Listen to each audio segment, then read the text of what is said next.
নমস্কার, আপনারা দেখছেন তুহিনার হেলদি রান্না। আজ আমি নিয়ে এসেছি ছানা ছাড়াই ছানার জিলিপি। আর এই জিলিপি খেতে অত্যন্ত টেস্টি। ছানা দিয়ে না হলেও কিন্তু এই মিষ্টি বেশ নরম হয়। সবার প্রথমে আমি দিয়ে দিলাম একটা বাটির মাপের 1 বাটি ময়দা, আর ওই বাটিটারই 1 বাটির থেকে একটু কম গুঁড়ো দুধ, আর দিয়ে দিলাম 1/2 চামচ বেকিং সোডা। এবারে সব কিছু আমি ভালো করে একটা চামচ দিয়ে মিশিয়ে নিলাম। দিয়ে দিলাম 1 চামচের মতো আমার ঘরে তৈরি ঘি। এবারে ঘিয়ের সঙ্গে ময়দাটাকে ভালো করে মিশিয়ে নিলাম। এবারে এই ময়দাটাকে আমি একটু একটু দুধ দিয়ে মেখে নেব। এইটা আমার গরুর দুধ, এইটাকে আমি আগে থেকে জাল দিয়ে ঠান্ডা করে রেখে দিয়েছিলাম। একটু একটু দুধ দিয়ে আমি এই ময়দাটাকে মেখে নেব। একবারে বেশি পরিমাণে দুধ দিয়ে দিলে কিন্তু ময়দাটা পাতলা হয়ে যেতে পারে, তাই অল্প অল্প দুধ দিয়ে ময়দাটাকে মাখতে হবে। তবে এমনভাবে মাখতে হবে যেন খুব নরমও না হয়ে যায়, আবার খুব শক্ত না থাকে। এখন আমার এটা বেশ মোলায়েম করে মাখা হয়ে গেছে। এবার আমি মিনিট 30-এর জন্য চাপা দিয়ে রেখে দিলাম। প্রায় আধ ঘন্টা পর আমি চাপাটা খুলে আবার একবার মেখে নেব। এখন আমার ময়দাটা আগের থেকে অনেকটাই নরম হয়ে গেছে। এবার আমি এগুলো থেকে লেচি কেটে নেব। লুচির থেকে একটু বড় লেচিগুলো আমি কেটে নেব। এখন আমার সমস্ত লেচিগুলোই কাটা হয়ে গেছে। এবার আমি এটাকে সরিয়ে রাখলাম। এবারে এক একটা লেচি থেকে আমি জিলিপি বানিয়ে নেব। আগে এটাকে একদমই লম্বা করে বেলে নিতে হবে। আমি হাতে করেই চাপ দিয়ে এটা লম্বা করে নিচ্ছি। এবারে এই লম্বা লেচিটাকে একদম গোল করে ঘুরিয়ে ঠিক এইভাবে এর শেষ অংশটাকে নিচেতে চেপে এঁটে দিতে হবে। এখন এইভাবে আমার একটা জিলিপি তৈরি করা হয়ে গেল। আবারও আমি আর একটা জিলিপি করা দেখিয়ে দিচ্ছি। আবারও আমি একটা লেচিকে হাত দিয়ে ঘষে লম্বা করে নেব। আর এবার এই লম্বা লেচিটাকে গোল করে জিলিপির আকারে তৈরি করে নেব। আর একদম শেষের অংশটাকে ভালো করে এঁটে দেব। এইটাও আমার তৈরি হয়ে গেল। আমি একটা জায়গায় এটাকে রেখে দিলাম। আবারও একটা লেচি নিয়ে আমি লম্বা করে নিলাম, আর এটাকে গোল জিলিপির আকারে ঠিক আগের দুটোর মতোই তৈরি করে নেব। এইভাবে আমি সমস্ত জিলিপিগুলো তৈরি করে নিলাম। আমার সমস্ত জিলিপিগুলোই ঠিক একই সাইজের হয়েছে। আমি গ্যাসে আগে থেকেই কড়া বসিয়ে দিয়েছি, আর কড়াতে তেলও দিয়ে দিয়েছি। তেলটা গরম হয়ে গেলে আমি প্রথমে দুটো জিলিপি দিয়ে দেব।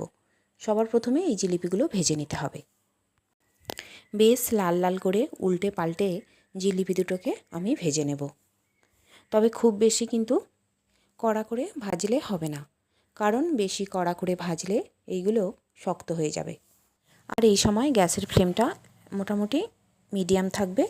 বেশি হাই ফ্লেম থাকলে কিন্তু এগুলো পুড়ে যেতে পারে, তাই একটু ফ্লেমটাকে কমিয়ে রাখতে হবে। আর এই জিলিপিগুলোকে অনবরত নাড়াচাড়া করতে হবে, না হলে একদিক বেশি ভাজা হয়ে যাবে, একদিক কম ভাজা হবে। এখন আমার এই জিলিপিগুলো মোটামুটি ভাজা হয়ে গেছে। এবারে আমি এইগুলো তুলে রাখবো একটা জায়গায়। এই জিলিপি দুটো আমি তুলে নেবার পর আমি আবারও কয়েকটা জিলিপি দিয়ে দেব। আমি প্রথমে দুটো জিলিপি দিয়েছিলাম, এবারে একবারে 4টে জিলিপি দিয়ে দেব। আর এই জিলিপিগুলোকে আমি বারে বারে উল্টে পাল্টে ভেজে তুলে রাখলাম। মোটামুটি বাদামি কালার এসে গেলেই এগুলোকে তুলে নিতে হবে। এখন আমার সব জিলিপিগুলো ভাজা হয়ে গেছে। এবারে আমি চিনির রস তৈরি করে নেব। কড়াটা চেঞ্জ করে আমি একটা কড়া বসিয়ে দিলাম, আর তাতে দিয়ে দিলাম 1 কাপ চিনি। 1 কাপ চিনির জন্য আমি দিয়ে দিলাম 1.5 কাপ জল। এবারে আমি এইগুলোকে ফুটতে দেব। এখন মোটামুটি আমার ফুটে গেছে। এবারে আমি এতে জিলিপিগুলো দিয়ে দেব। এই চিনির রসটা খুব একদম ঘন করার দরকার নেই, মোটামুটি একটু পাতলা রস হলেই চলবে। এই ফুটন্ত রসে আমি জিলিপিগুলো দিয়ে দেব।